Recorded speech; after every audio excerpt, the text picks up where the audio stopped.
Hi, welcome to 10 by 6.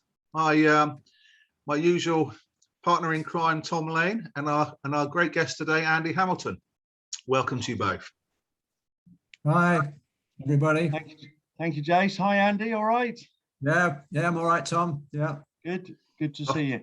Our focus today is just on COVID vaccines, and it's an attempt to try and breach the difference between those who believe that COVID vaccines should be mandatory to the population. In other words, that the government or the state has a role, if they like, to be able to force people to take the vaccine.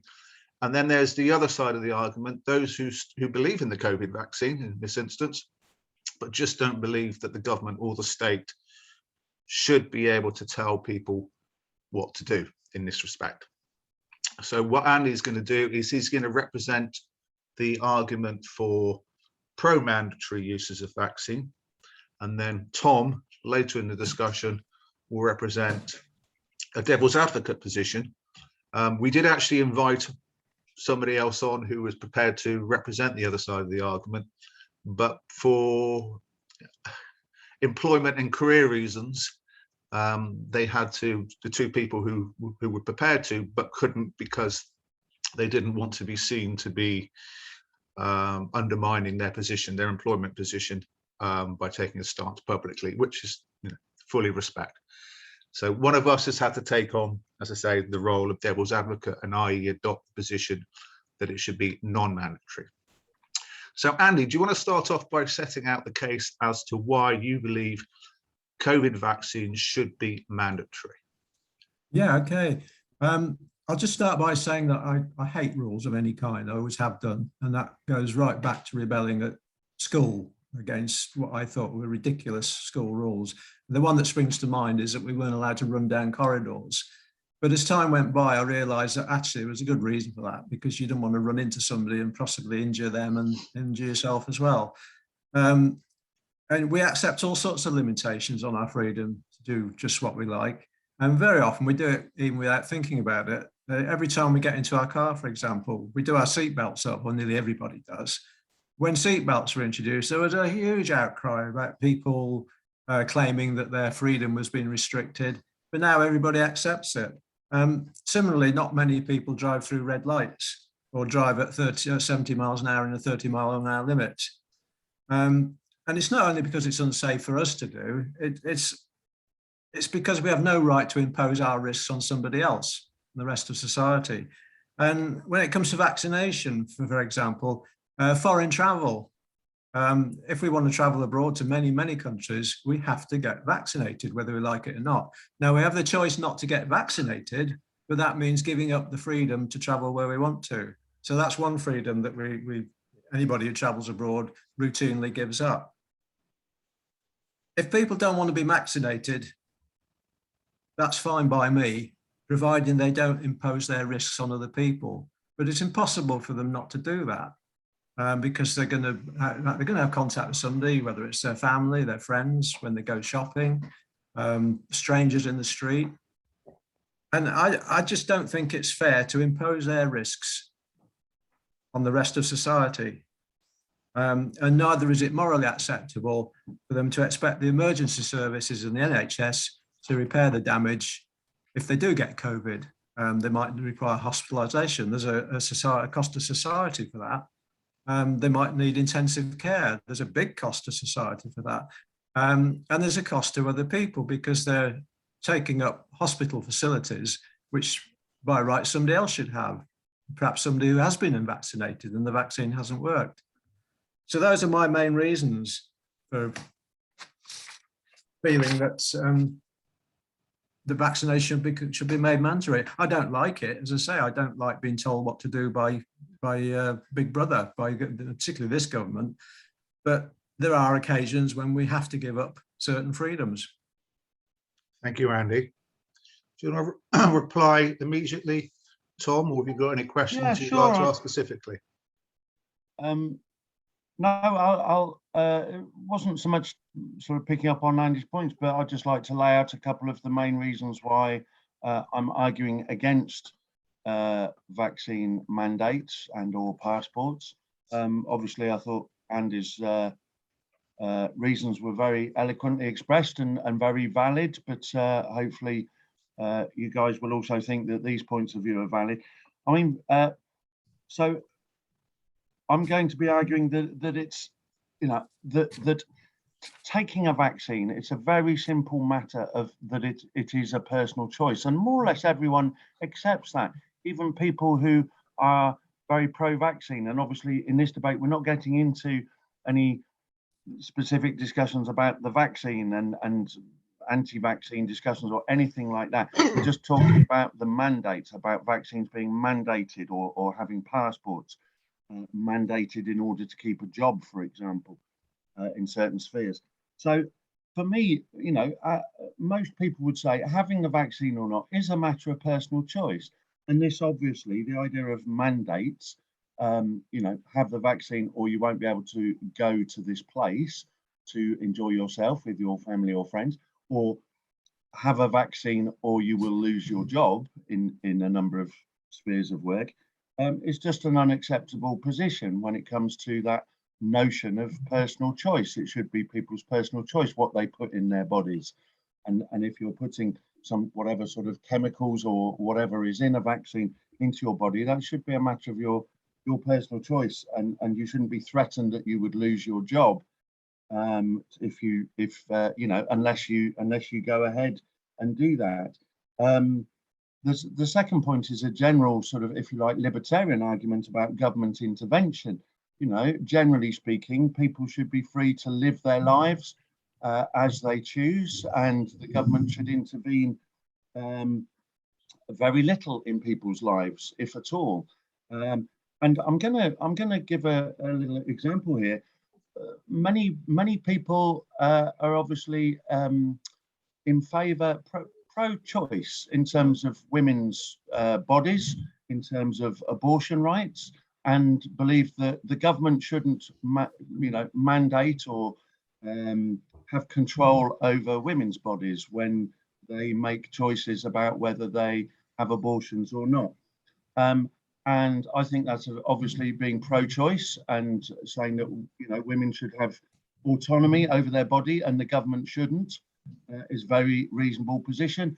And yet here we're saying that the opposite. Here we're saying that the government should have a choice over all of our bodies in terms of the mandate.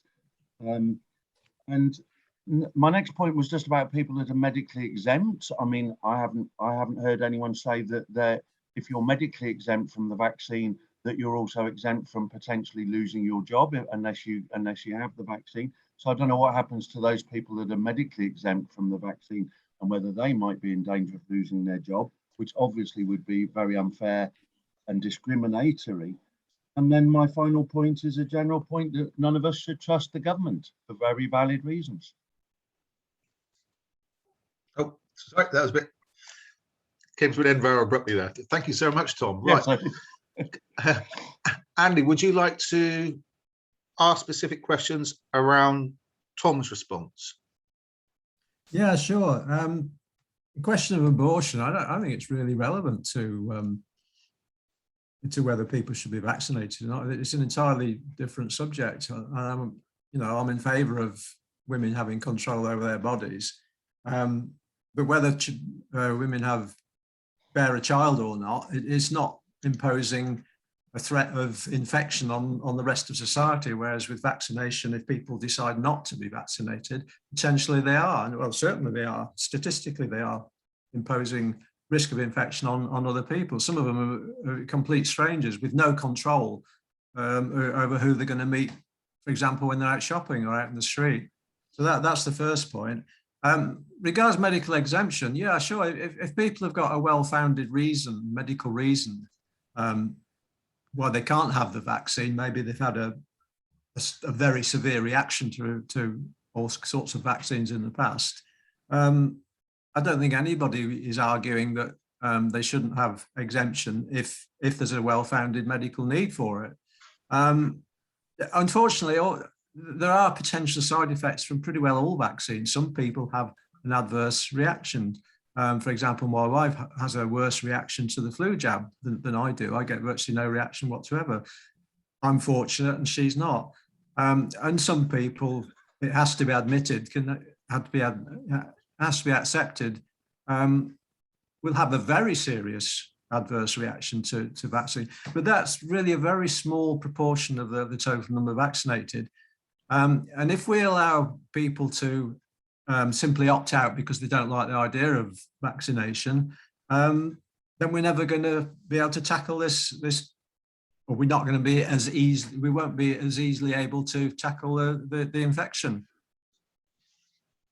That's my answer to what Tom.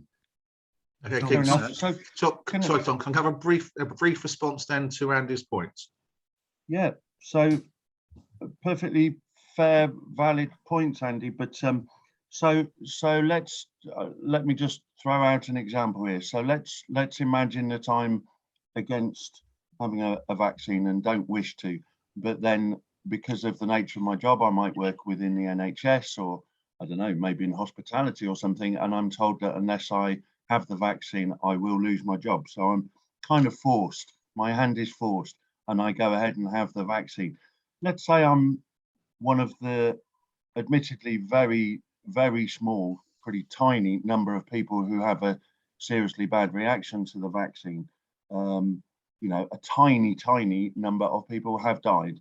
A slightly less, but still tiny number of people have had an extreme, reaction to the vaccine. Let's say I'm one of those people. Let's say I even died as a result. I'm wondering how my family would feel, and whether my family would have a perfectly legitimate case to sue the government over my death for forcing me to take a drug that killed me, essentially. Are the government going to be paying out to families where that's the case, whether someone has either died or had an extreme reaction which left them maybe unable to work for a period of time? Are the government going to be paying out compensation or damages to families that maybe sue them over those adverse reactions? Andy? Yeah, okay. We can find all sorts of problems with this. For example, reaction to having the vaccination, as Tom has accepted, it's a tiny proportion of the people who have the vaccination that have an adverse reaction to it. Compared with COVID, people have a terrible adverse reaction to that. Last year, I went several months, I didn't know anybody who had COVID, and all of a sudden I knew 6 people. I think 2 had it very mildly, got over it quickly. 2 had it severely. 1 thought he was going to die. He described the feeling of not being able to draw his next breath. He was convinced he was going to die, and he just had to struggle for every breath. And he had the infection, I think it was in March or April last year, and he's still not fully fit. He could have died, and the 6th person did die, somebody I've known since 1983, and he died of it. So that's the place I'm coming from. I've known people who've had it. Some haven't had it severely, but 2 or 3 did. Can I put? Sorry, Andy. I didn't mean to interrupt you. I'm very sorry. No, go on. No, I was just going to say, can I set a series of questions and points to you both now, and we can discuss it more holistically, because what tends to happen, obviously, is that when we become partisan, we become quite defensive about our positions, and it doesn't necessarily allow us to open up and empathize with another person's point of view. So if I can just sort of come at it from a more holistic perspective, and I know full well, Tom, that you're playing devil's advocate here, so I'll just make that clear again. If we start off with the argument for pro-mandatory, because that is where we began. What evidence tends to suggest is that where you have a pro-mandatory position, and bearing in mind we have a first past the post system in this country where a minority since before the Second World War have voted in the government, therefore a majority have voted somewhere else. it tends to give rise, certainly in those conditions, for a, not necessarily a majority, but obviously a considerable number of people who purely rebel against the notion of mandatory because they don't trust and like the government. So evidence suggests actually by making things mandatory sometimes doesn't improve the situation. And as we've seen in the care home sector, there are many people, certainly from ethnic minority backgrounds, who for a whole variety of reasons, including the mistrust of the government, but there's many other reasons too, who are effectively saying, okay, fair enough, I'm not taking the vaccine. And now the care home sector is reporting weekly huge numbers of people who are now saying, by next March, I simply won't work in that sector because of the nature of being forced to do something by a group of people that I don't believe represent my best interests. So in terms of a response to that, we've got a massive problem, because having left the European Union, we're now in a position where the amount of people that we have in order to fill those positions within the care sector have diminished dramatically.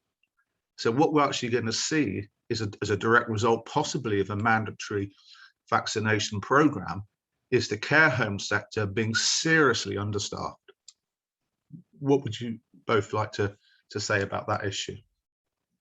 Well, I just like to point out that the problems in the care home sector didn't start with COVID. It's talking about problems that are going back years, with underpaid, overworked staff. I know this myself because my mother was in care in a nursing home in Yeovil for 7 years. And it was run by probably 60% foreign workers, very poorly paid, all on minimum wage. Yes. So the problems have been there for a long time. Yeah, they would undoubtedly be made worse if large numbers of people left the sector. But that isn't the basic problem with the care home sector. The problems have been caused by government neglect and failing to have a proper care plan.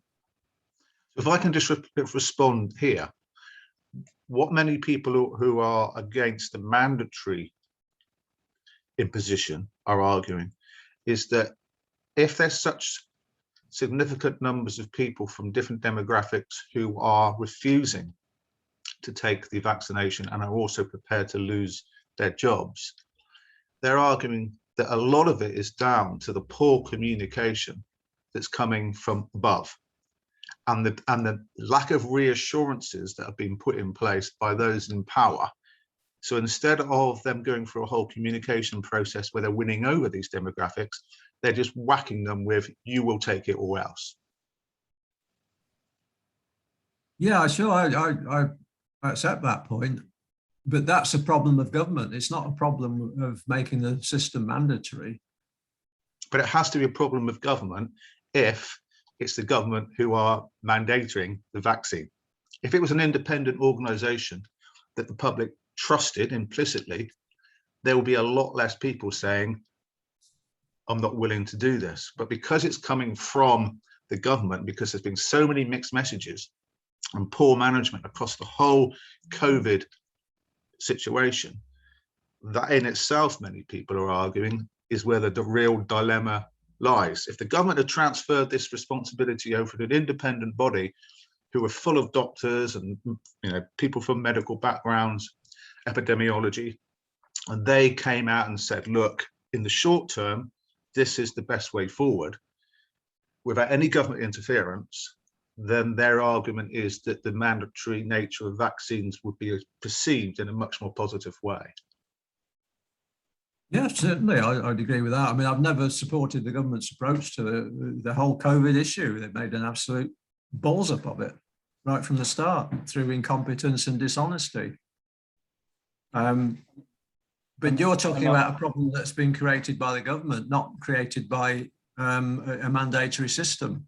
But a mandatory system is coming from the government, and therein lies the problem. Yeah, but it doesn't mean that the principle of mandating is wrong. It means that the government implementation of it is mistaken. Tom? So let me just add here. I mean, I think Jason's sort of introduction to this section of the topic really highlighted two things. First of all, we already have a lack of, as you noted, Jason, we already have a lack of workers in certain sectors, including the care and NHS sectors. Partly because of, as you say, things like Brexit has mean that care workers have left the country and there's a shortage. The NHS have been, understaffed for years, increasingly understaffed for years because of this appalling government's continued cuts and attacks on our NHS. So we're, 50,000 nurses down from 2010, 6,000 doctors down, 17,000 beds or whatever it is. They've just consistently attacked our NHS. So given that we're already starting from a position of massive shortages of staffing, to then introduce mandates for those staff, knowing at the start that means maybe something like I think an estimated 8% of staff will not have a mandated vaccine and therefore will have to lose their job in those sectors, is in my mind completely irresponsible to increase the staffing shortage in the care and NHS sectors, and that could lead to reductions in care and treatment available. That could lead to deaths in care homes and in our hospitals because there aren't enough staff to care for people properly. So again, will that lead to families suing our government or receiving compensation for those deaths? It's just, in my mind, a criminal way to approach the situation. We're already understaffed. Let's come up with a system that forces people against their will to take a vaccine, and if they don't, we'll sack them, and then we'll have even less staff to provide care. That seems completely crazy. And then the second point that Jason and then followed up by Andy, elaborated on, is this notion that we shouldn't trust our government. And as you both said, we have a government that throughout the pandemic have proven to be utterly deceitful.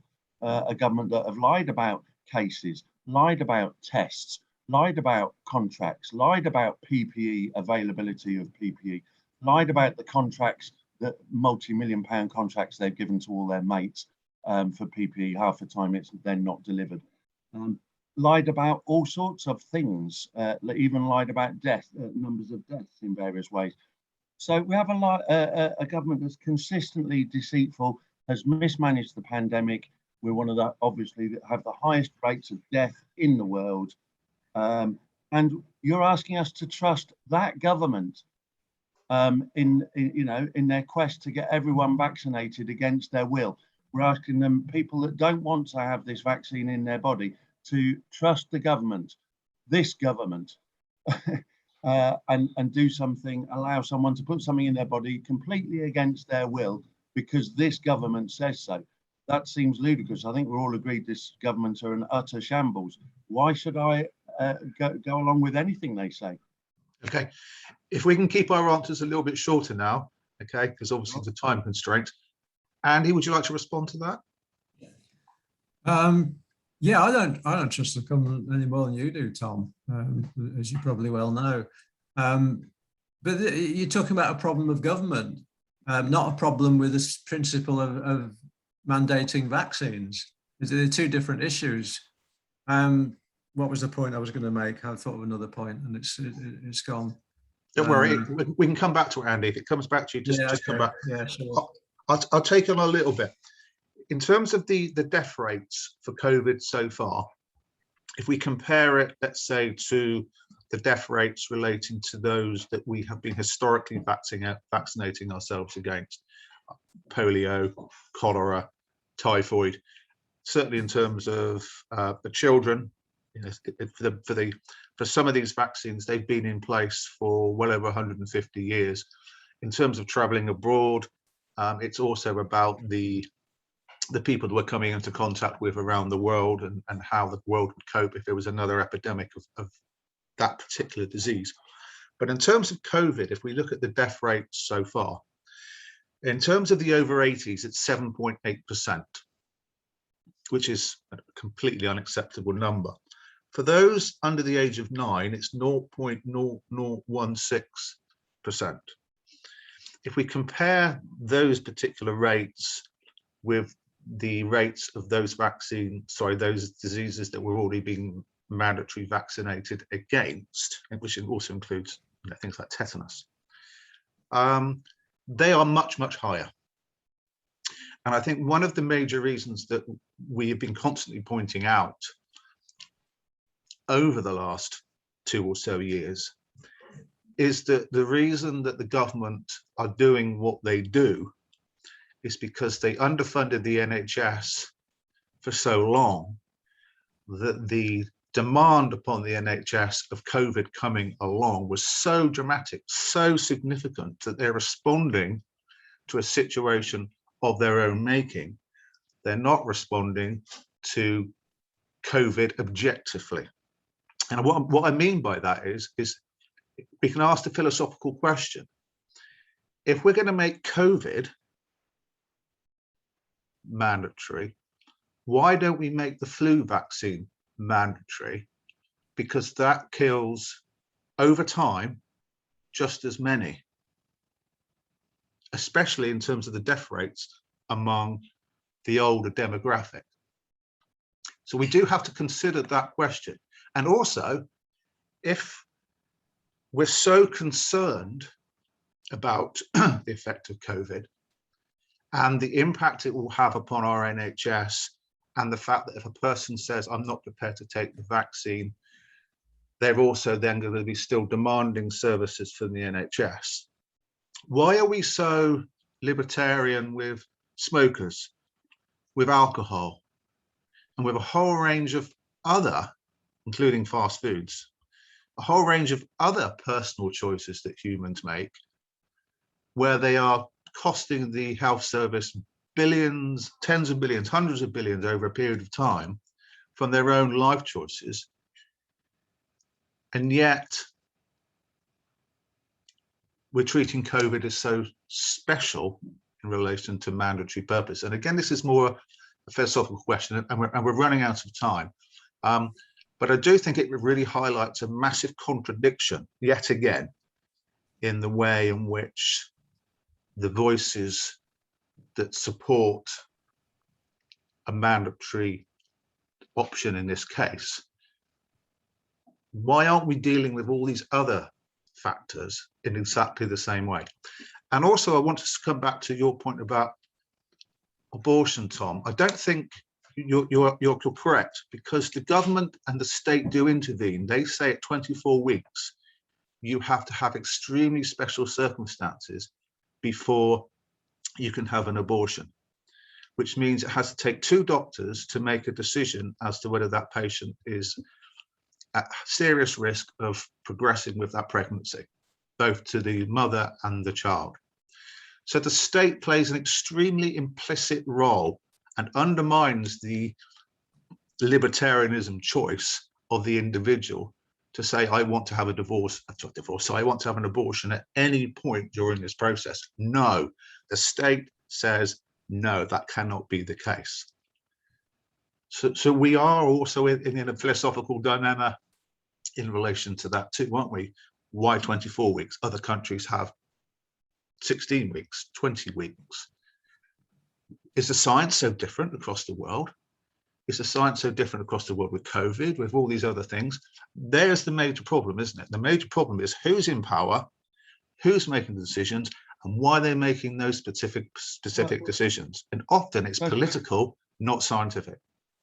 Jason, I think one of the biggest issues of our time, and that this debate is about, and many other similar debates are about whether we want to have a society, a political system, whether we support a political ideology with significant state intervention in our lives and in how society is run, what's known as big government, or with nationalised industries, for example, and government making decisions about various areas of our life, ostensibly to support people and provide public services, or whether we believe that people should be, the more libertarian argument, that people should have autonomy. We want small government. People should be entitled to make their own decisions. We want,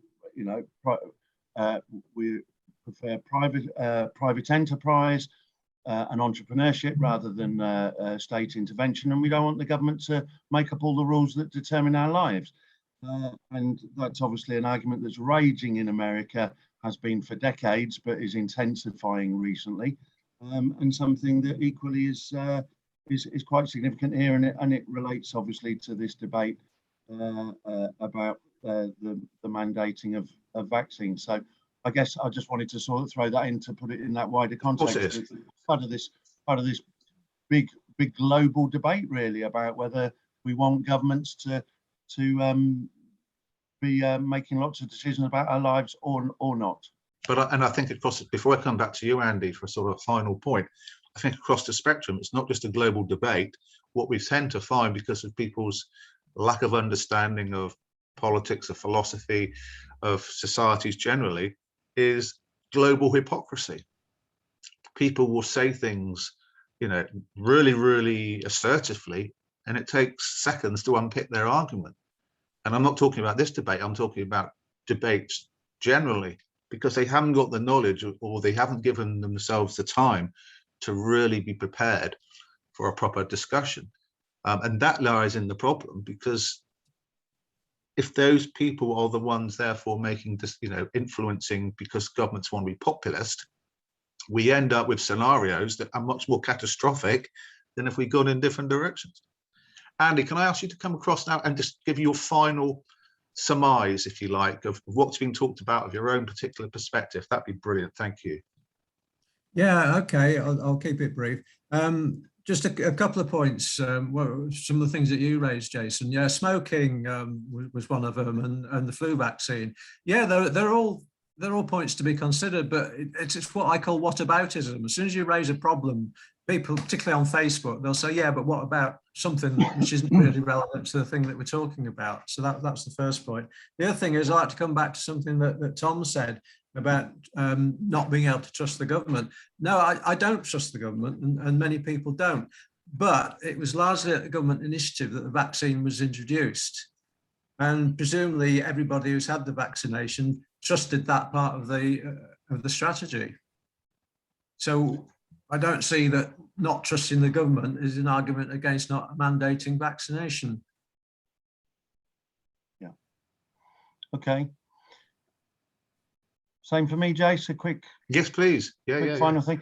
Yeah. I mean, I guess you're saying there, Andy, you know, we can trust the science and the scientists, but we don't have to trust our government, but we can at least trust the science. And I understand and take that point of view on board.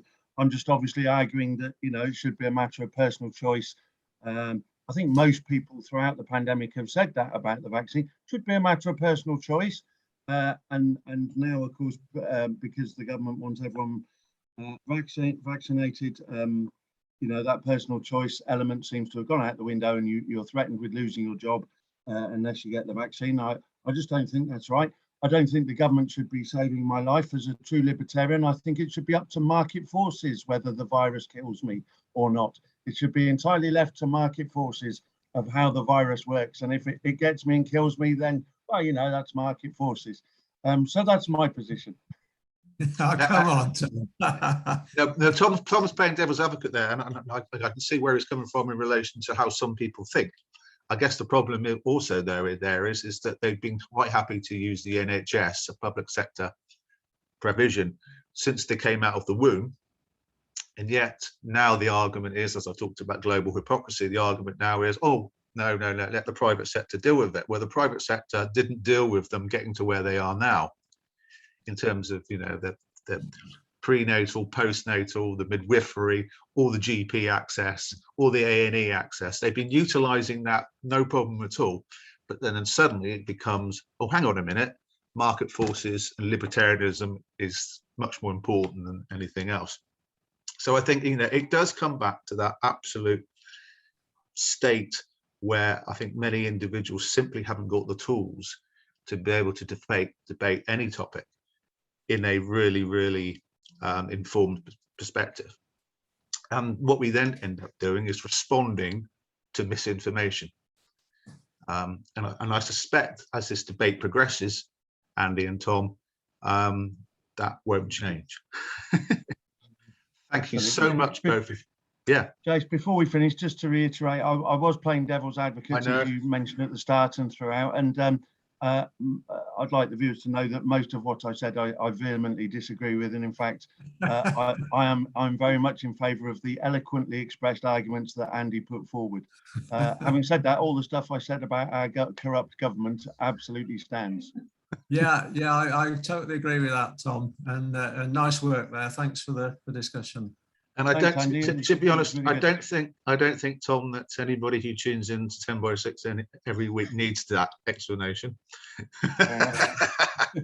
Thank you both. Thank you, Andy Hamilton. Thank you, Tom, for a great discussion. Thank you, Jason. Thanks. Cheers, Jace. Bye, everyone. Bye. Bye.